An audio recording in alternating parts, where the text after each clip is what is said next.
So welcome to today's session on protecting your trustees. Just a bit of housekeeping. As we've said, everyone's off video. We're going to see if at the Q&A session we can stop the broadcast and or stop the recording, and then everyone will be able to ask questions face to face. But we're going to see how that goes.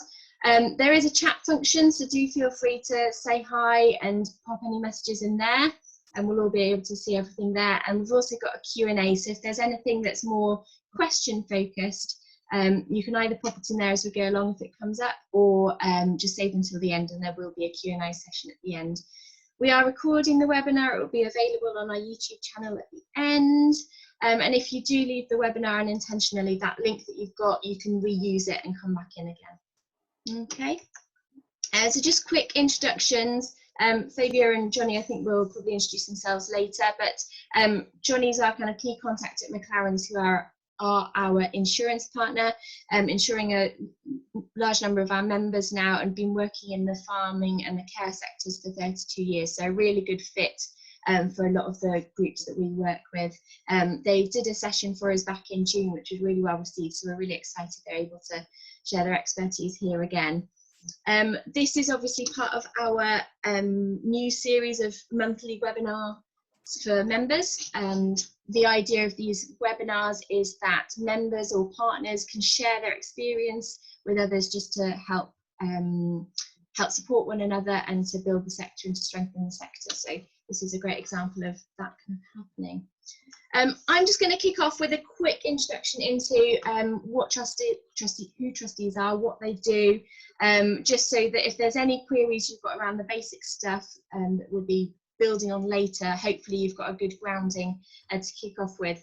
So one of the main confusions that we sometimes have is, what are trustees? So the trustees are the people who have the ultimate responsibility for the organisation, and they do have lots of different names depending on what your organisation is, but also you might have different names for them internally in an informal way. So they could be trustees, it could be your board, you could call them management committee, governors, directors, or some other names.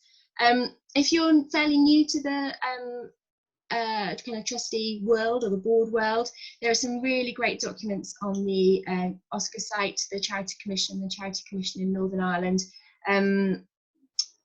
I would really recommend, we'll be sending around this presentation, but I'd really recommend having a look at them. The England and Wales one in particular, it's got some really nice key points that make it really easy to follow. Out of this, I did want to just find out a little bit more about you as well. So now that hopefully we've got everyone in who's going to be here, we're going to see if we can do a little poll to find out whether we've got what kind of role you're playing in the organisation that you're representing today. So I'm going to see if this can go. I'm going to launch this poll. Obviously, if you're on a phone, you might not be able to contribute, but you might want to just we'll be able to hopefully have a chance to say if there's anything else in the end. Let's give us a bit of a picture of who people are that we've got with us today. So I'm just watching those go. Lots of trustees and board members with us, which is fab.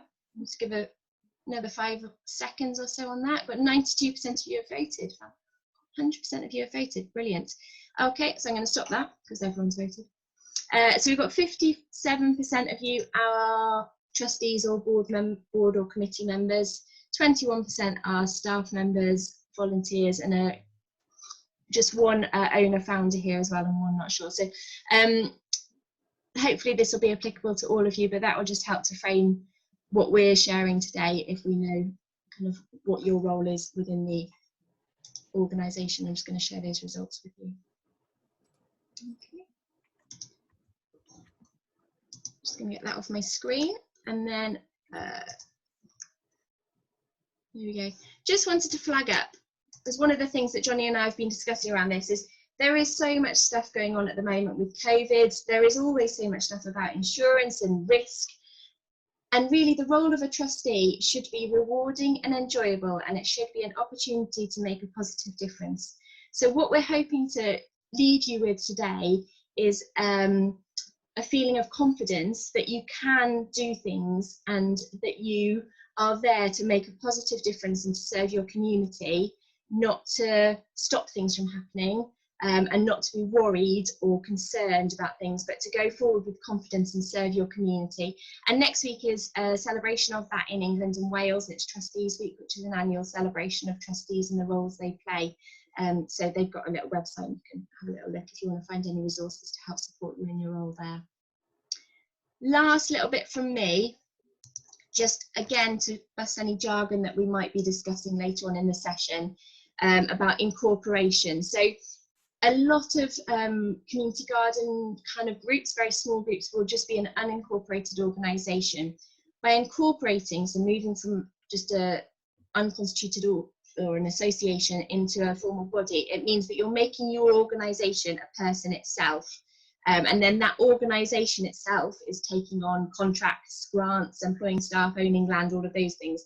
But as trustees, you are still responsible for making sure that that organisation works responsibly, follows the law, and does what it says in its governing documents. And just to note that what it says in your governing document is probably benefiting the community. So it's all about you're responsible for making sure that that organisation can benefit the community.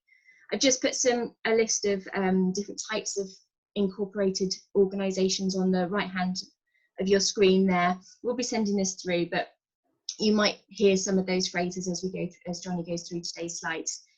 So just wanted to flag them up. Okay, right, Johnny, I'm going to pass on to you. Do you want to just take over the screen? Or I can stop my share if you want, if that's easier. Sure, yeah, if you could stop your share. And, all right, over to you. Great. We ran through this earlier and it worked like a dream, so I'm hoping that it all works as it should this morning. Okay. Alison, has that come up okay? Fantastic. Lovely. Great. So my name is Jonathan Copley. I am from McClarrons Insurance Brokers. Obviously this morning I'm here to talk to you about Trustee Indemnity. I'm just trying to share the screen on my slides, and for whatever reason it is now not moving.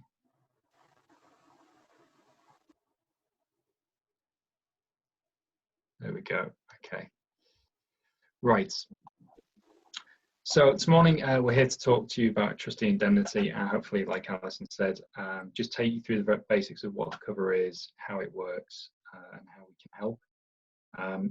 Just to give you a bit of background on who McClarrons are, we're an independent insurance broker. I've been trading now over 30 years from rural North Yorkshire in Malton, in Yorkshire's food capital. We look after a huge array of business nationwide in different teams. My team specifically heads up care and social welfare, which is anything in the social care world, charity, not-for-profits, and we also have a team for rural and farm as well. So those are two of our specialisms, which is why we see a really good fit with social farms and gardens, is that we understand the rural aspects, the farming, as well as the not-for-profit charity side of things, and especially for care farming, some of the social care world. We have come across some care farms who are Care Quality Commission registered. So we do have some expertise there as well. When it all goes wrong, we do have an in-house claims team, which is really, really important. So if something does go wrong and you need us, the point is we're there to help you with it, and we don't just give you a hotline number. So huge part of what we do. Something to flag up that is downloadable on the social farms and gardens, which some of you might find helpful, is our insurance process map, which just takes you through some of the different insurances you might want to consider, a little bit of information on it, and you can kind of work your way through it and try and make some decisions whether any of these subjects and insurances are pertinent to you. So just something that you might find of use. Okay, so we thought it might be useful to start with some terminology. The insurance world, the legal landscape, is a difficult place to navigate, and what we're talking about specifically is trustee indemnity, but that leads into a number of points. So you might have heard of directors and officers, also referred to as D&O, trustee indemnity, which can be referred to as TI, and then company, charity, legal liability, which can be known as entity defense, employment practices, which can be known as legal expenses, and then all of these different parts can be covered by what we call management liability. So it it's a really difficult thing from looking at it from a customer's point of view as to, well, which one do I buy? What are they? What do they cover? So that's what I'm going to go through with you today, is just trying to debunk some myths and take you through what the cover in essence is actually for, so you can make some informed decisions. Okay, so trustee indemnity, it's what we're here for. What we're looking at is covering charity trustees in the event that they are accused of being engaged in a wrongful, misleading or negligent act when running the organisation. So we're not talking about a claim against the company or the charity entity. We're talking about a claim against you as an individual, okay? And this is what it's going to pick up. These claims can come in from any angle. They can come in from your customers, staff and volunteers, and the big one are regulatory bodies. There are a huge amount of regulatory bodies out there which are applicable to you, which we'll go over some of these later on. Directors and officers. So I'm just touching on this because through the membership with Social Farms and Gardens, I'm acutely aware not all of you are charities or not-for-profits or in that world. Some of you are commercial farmers who may have started up care farming under a limited liability company, in which case directors and officers is probably more appropriate for you guys. In essence, it's covering exactly the same thing as the trustee indemnity, but looking at you as a director rather than trustee. It's getting the wording right to provide the right protection for you. Same risks in terms of who can make claims: customers, regulatory bodies, staff. Claims and accusations can be made by all of them.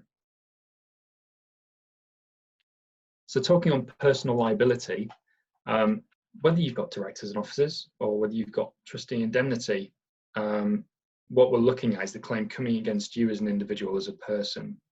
And what we're covering under the policy is the legal costs, awards and settlements for a claim or regulatory action that's been brought against you. Now this can be, like we said, it already come from members of the public. It can come from other trustees, regulators. It's those legal costs that we're picking up, because quite often if it comes against you as a person, the charity isn't providing you with that indemnity cover. So as a trustee, this is going to kick in and provide you with the costs of getting that legal defence. And that's the main reason why you might consider it as a charity, because you're going to indemnify individual trustees and protect them. And we have seen a lot of trustees now request charities get this cover. So especially some of them coming from the financial world, living rurally, getting involved with village halls and all kinds of things, a lot of trustees will request charities now have this cover in place. And again, something we've got in terms of coverage is looking at pension schemes that are set up and employment benefit schemes as well. Another part of the cover which is coming to force now. Those of you employing individuals now all need to provide pensions for staff. Just to touch on it as well, this is not a legal requirement. You're not legally required as a charity or a limited company to carry this cover. It is an optional thing. So again, today is about giving you some information so you can make an informed decision about whether you want the cover or not. So it is an option. Coupled with the part that protects the individuals is charity legal liability. And this shifts the focus from the individual to the actual entity of your organisation. So quite often you as a group of trustees will be sort of sitting around a table making decisions as a group to make changes, what you want to invest in, purchases, and making decisions as a group. So if something then happens from one of these decisions, quite often the claim will come in against your legal entity rather than the individual trustee. So a robust policy will also provide charity legal liability to cover your entity. Now, quite often with these, the claims can come from regulatory bodies. Now, those claims tend to be bigger claims needing legal defence, and there can be fines and prosecutions and things. Those are the really scary ones. So it's really important that we not just look at the individuals, but we also look at protecting your entity as well.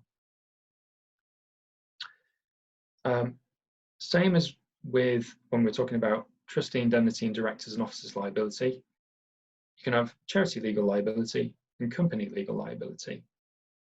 And it's just getting the right fit for what entity you are. Are you a commercially driven entity that's limited by guarantee? Or are you a registered charity? Are you a CIO? Is the wording of the policy right for you? And that's what a good broker should be able to advise you on. Again, we're looking at wrongful, misleading, negligent acts in the running of the organisation. So it's really important that we look at those aspects. Legal costs, awards, settlements for a claim or regulatory action brought against the organisation. Okay. So what we're talking about here again is legal representation when there's an official investigation. One thing to be wary of is that these policies can carry what we call prospective success clauses. Now, this is really important because a lot of policies will state you need at least a 51% chance of winning your case for cover to be enforced. Now, at the outset of an investigation, that's not always clear. It's not clear cut. So there are some robust policies out there that don't contain that clause. So if you do have a policy in place, it is very much worth asking your broker, you know, if that is in place or if there's an option to remove it or a different policy they can sell. What it will also cover, as an example, is pollution cleanup costs. Sometimes there's extensions in cover for that, especially in rural farms when you might be carrying different fuel and things like that and storing it. Tax cover as well is something that's optional on these policies, things like HMRC investigations. Fee for intervention is a big one with HSA and pension civil penalties. Breach of data protection is a big one for the sector that we've seen come in with GDPR rules. So if there is a breach, you know, what kind of cover is in force? If the ICO steps in to investigate, you know, what do we do? How do we get legal advice? So that's something that's very pertinent at the moment. And fraud cover is a possible extension that your policy might have as well.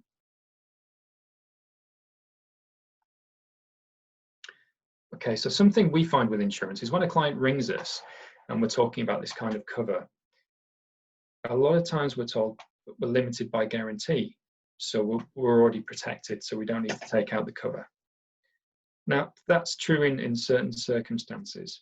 So if the organisation goes into liquidation, something of that nature, the individual directors or trustees are protected financially to a certain limit that's been agreed, maybe £1, £5, something like that.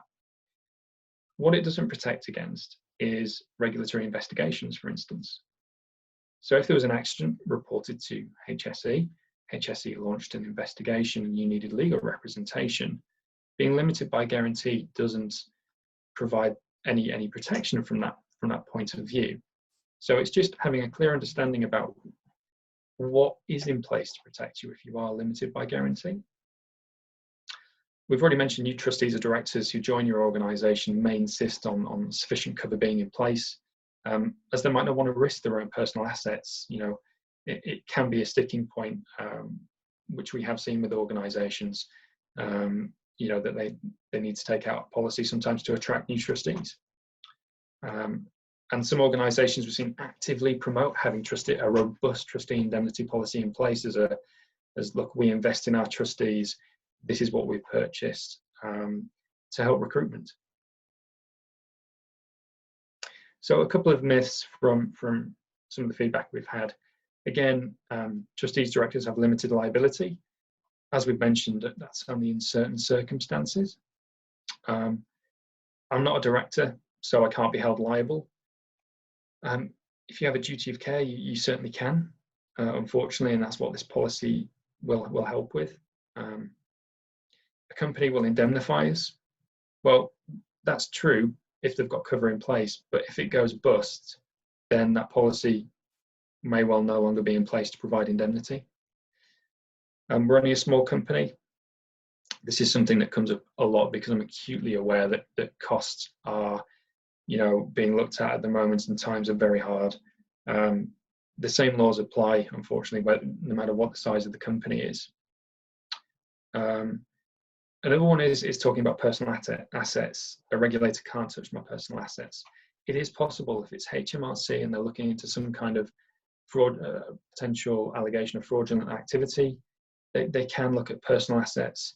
If you've got your own business, that can very well spiral into looking at the assets of that business. Those kind of allegations can be incredibly messy, and that's something that, you know, we can insure for negligent acts, errors and omissions. What it's not going to pick up is willful neglect, where something's been conducted on purpose, or something is criminal.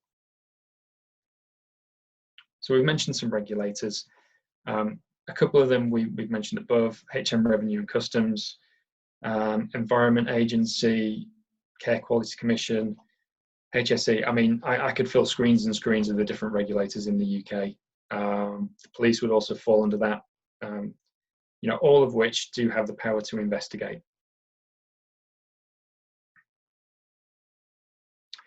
GDPR and data breach. So again, with GDPR rules, legislation, and the ICO, we had an influx as soon as GDPR came in of people saying, well, are we covered for GDPR and data breaches? Well, a robust management liability under the company or charity legal liability section should extend to provide cover against ICO investigations.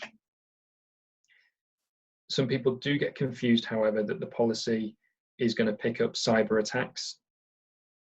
So if you do get a cyber attack, not only do they steal your data, which is, you know, you then have to report to the ICO and they investigate, you've also got a potential issue of what about your IT infrastructure and systems and cleansing them, replacing them. That's not going to be picked up by this kind of policy. That's a separate cyber liability policy you would need for that kind of thing. But in terms of the data breach, the investigation, and sometimes even potentially the costs involved in notifying your customers that the data's been lost, and sometimes even PR and crisis management, because this is something the media are very much aware of. A robust policy will include some of those extensions, so hopefully will provide some safety net for you. But again, it's worth asking your broker if you do have a policy, if those kind of investigation costs are covered. Employment practice liability. Now, this, you wouldn't normally think that this kind of sits side by side with what we're talking about, but a robust management liability policy will have an optional extra usually for employment practices. And what we're talking about here is more employment law. So claims brought against you, which is normally against the entity, for a situation which is normally to do with, like I say, employment law. So it could be sexual harassment in the workplace, it could be a breach of contract, it could be breaches of 2P, and things of that nature, where again you would need a legal response. It's an optional extra, and if it's something you're aware of, I know not everyone has paid staff, but they have they have volunteers. Volunteers quite often, depending on circumstances, could be classed as employees. So it's just worth being aware and asking the question. Again, prospect of success it can be a big issue with employment law claims. Again, from the outset, it's difficult to prove a good prospect of success. So I'd very much recommend just being clear if you have a prospect of success clause in your policy, if you do have this in place. The other one to be aware of is an advice warranty clause. So if an insurer gives you a product, quite often they will say, well, for any claim to be covered, you need to speak to our advisors at the point you know there's an issue, so you can follow their legal advice to have a better prospect of success, I guess, is what they're trying to get to. If you don't do that, sometimes, again, the claim won't be picked up. So it's just being aware that that's a potential, asking the question, and then you know. Okay, these policies are all on what's called a claims made basis. Okay, I'll try and explain this as best I can without it getting complicated, but essentially what it means is there needs to be a policy in force at the time a claim is made and received by you. So what we're saying is we're not talking about the time of the incident, we're talking about the time the claim comes in. Okay, now that's going to mean the claim hopefully should be covered by the policy. It's an extremely important that if any claim or there's an issue which you think could give rise to a claim, that you notify it to your insurer as soon as you can to seek any advice.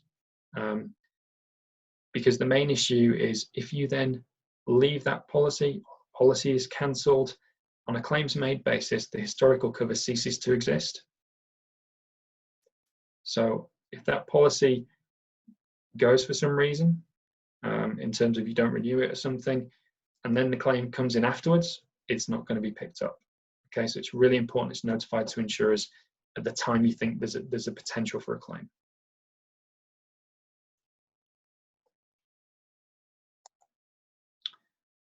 Okay, just to give you some examples of claims. Health and safety executive. So fee for intervention costs incurred following an incident where a partner was seriously injured after falling from height. So that's an incident where there might not be a claim from the partner who fell from height.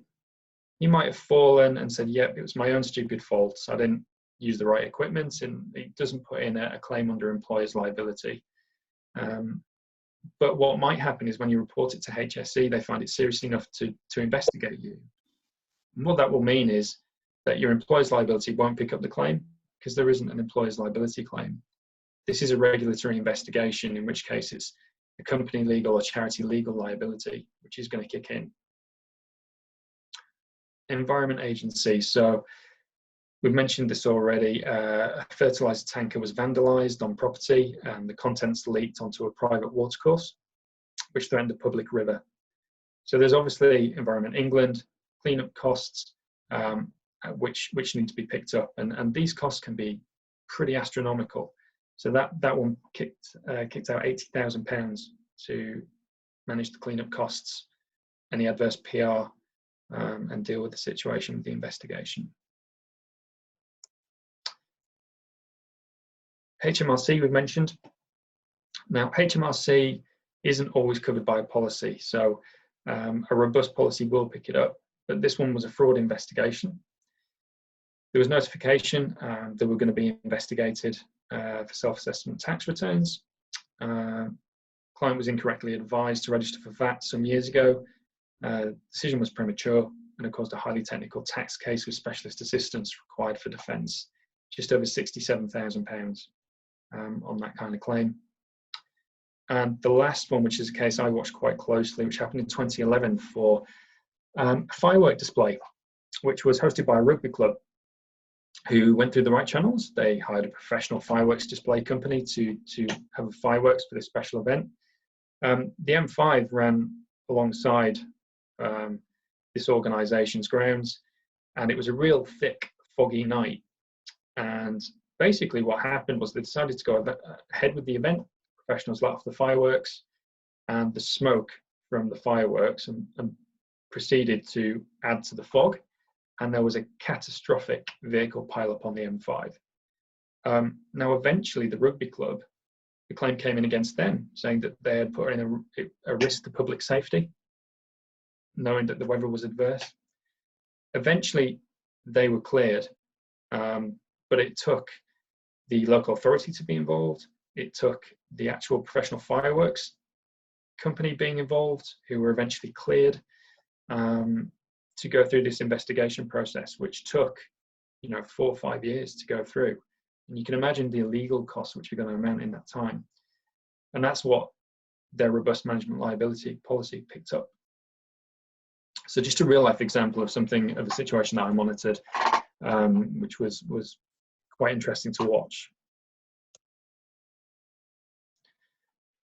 Okay, so some of you may have this product in place, some of you might not, and might be wondering, well, how do I buy it and where do I get the advice? So you might be able to add it onto your existing policy as an extension. That's a possibility, and usually the most financially beneficial way of doing it. The only problem is with an add-on to an existing policy, the cover's never as robust as having a separate management liability policy. It just doesn't include all the bells and whistles. So if finances are constrained, I would recommend going down that route because it's better than nothing. But if you're wanting a more robust approach, my suggestion would be a separate management liability policy. The other question we get is, how much cover should we buy? So policies usually start with a £100,000 indemnity limit, which sounds like a lot. As we've seen, some of those claims that we've mentioned can really eat into that kind of limit. And it's not to say that you couldn't have £1 million claim. It is a possibility.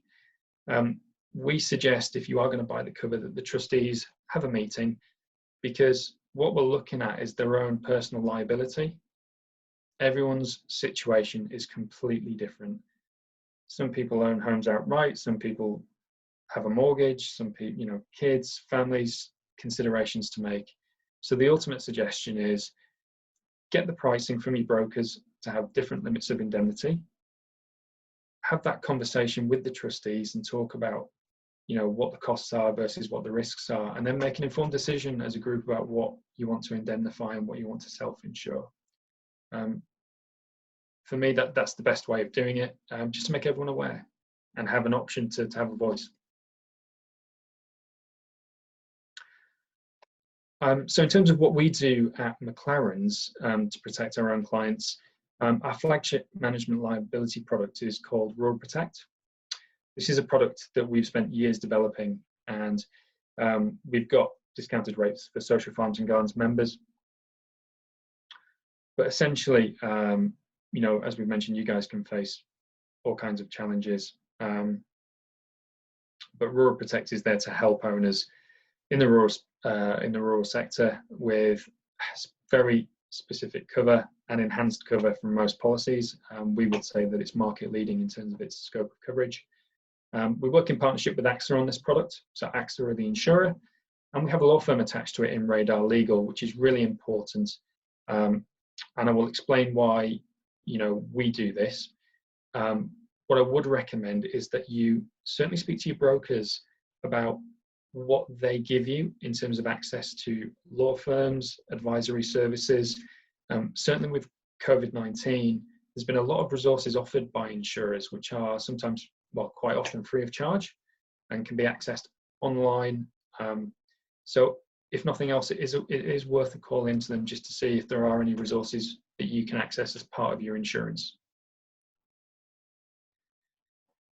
So we've designed this product basically to offer cover to sole traders, because traditionally you cannot buy management liability for sole traders or partnerships, in fact. So our product is open enough to fill that void, because there is very much a need for sole traders and partnerships to have access to this kind of coverage. They face exactly the same issues. So we've included them within our span of coverage. We will include limited companies and also charities as well. Now, if your organization has different entities, that's sometimes a question that comes up. You may have a commercial aspect, a commercial farm perhaps, and you've created some kind of separate entity for your care farming aspect. Some policies, if they're linked, you can insure them all under one, but it's about having that conversation with your broker to make sure you can do it. Okay. Some of the biggest points in our policy is we've got no prospect of success for defence cases. So we've discussed this previously, prospect of success, so we don't have that within the policy. We are covering HSE and fee for intervention.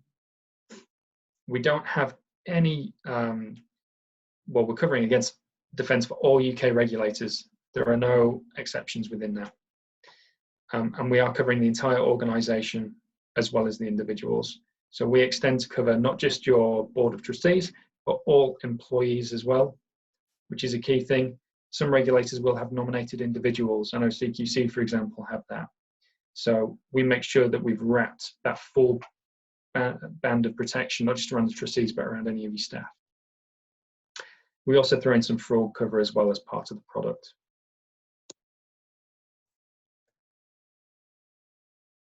Okay, so I mentioned the law firm, Radar Legal, that we've coupled with the policy. So we've listened to feedback from the members, and what we've kind of found is that people generally want to do the right things. The problem is they sometimes don't have the funds or access to the right people to get the advice and guidance they need. So we can at McClarrons advise you on insurance, but I am not a legal specialist. I'm not a qualified law practitioner. But if we can give you access to someone who is as part of a policy, and you get some access to resources, so you can proactively try and prevent situations that might lead to a claim, that's hopefully a good thing for you and a great resource to have to give you some confidence as a board of trustees that if you don't know what the right decision is, you can seek legal advice to make the right decision. And it should empower you to go ahead. So Radar Legal are attached to the policy. They have a huge document suite of templates that you gain access to as part of our product, training videos, frequently asked questions. You get access into their legal expert team by phone and email as well, so that if you can't find something on the website that you need, or something new's come up, you can ring them, speak to the right person who's qualified in that area, and get some right advice that you need. Huge range of legal issues across the business in different sectors, but certainly the rural respector is one of Radar's field of expertise.